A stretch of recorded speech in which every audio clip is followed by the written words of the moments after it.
Sa puso ng norte, sa bayan ng Sigay, Ilocos Sur, may isang paraiso na unti-unting sumisikat, isang likas na yaman na dinarayo ng libu-libong adventurers ngayon.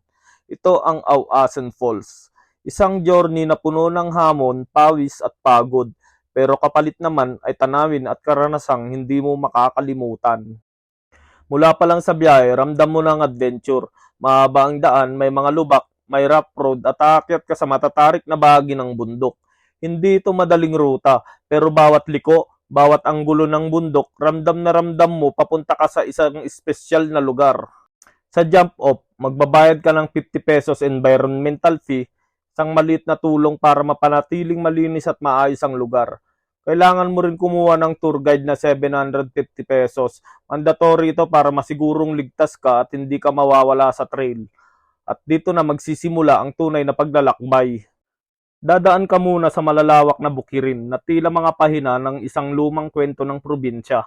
Kasunod nito, tatawid ka sa dalawang hanging bridge. At oo, mababa lang ang hanging bridge at hindi nakakatakot. Kaya kahit takot ka sa heights, relax ka lang. Swak na swak pa nga sa picture perfect moment. Pagkatapos, may madadaanan kang ilog. Ang lamig ng hangin, presko, parang pinapahiwatig sa'yo ng kalikasan na welcome na sa tamang lugar ka. At dito na magsisimula ang 40 to 50 minutes na trail. Akyat baba ng bundok pero wag kang kabahan. May sementadong hagdan, may railings at kailangan mo lang talaga matibay na tuhod. Kung first time mo mag-trail, sigurado ako may konting panginginig pero normal lang yan. Sipin mo na lang na bawat hakbang papalapit ka na sa paraiso.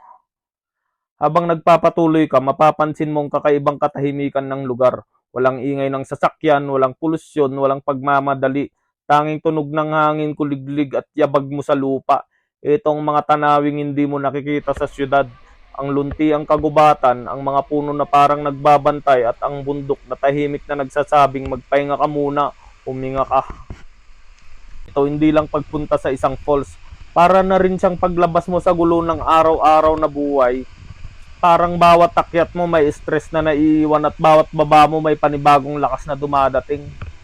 At pagdating mo sa dulo ng trail, boom! Isang napakagandang kayamanan ng Pilipinas ang bubungad sa'yo. Ito ang Auasen Falls. Malakas ang bagsak ng tubig, napakalinis parang obra ng kalikasan na hindi mo inaasahang makita. Madaming tao, iba't ibang mukha, lahat pagod pero lahat nakangiti. Kasi sulit, meron ding balsa na pwede mong sakyan papunta mismo sa bagsakan ng tubig.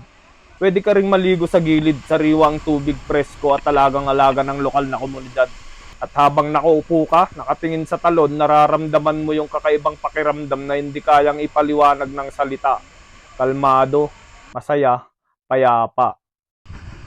Ito na siguro ang pinakamagandang falls na napuntahan ko. Sulit ang pagod, sulit ang pawis, sulit ang bawat minutong ginugol sa trail. Sa mundong punong-puno ng problema, minsan kailangan mo lang ng ganitong klaseng lugar para maalala mo na buhay ka. Na kailangan mo ring huminga, kailangan mo ring lumayo sandali. Kaya kung may pagkakataon ka, puntahan mo ang Auasen Falls. Huwag mong isipin ang gastos, ang pera na pagtatrabahuan. Pero ang oras, ang peace of mind, ang experience, ang happiness, hindi mo na may babalik kapag lumipas. Alagaan ang kalikasan, respeto sa lugar, respeto sa tao, at higit sa lahat, respeto sa sarili mong pangangailangan na minsan kailangan mo ring magpahinga. Auasen Falls, isang paraisong dapat maranasan, hindi lang makita.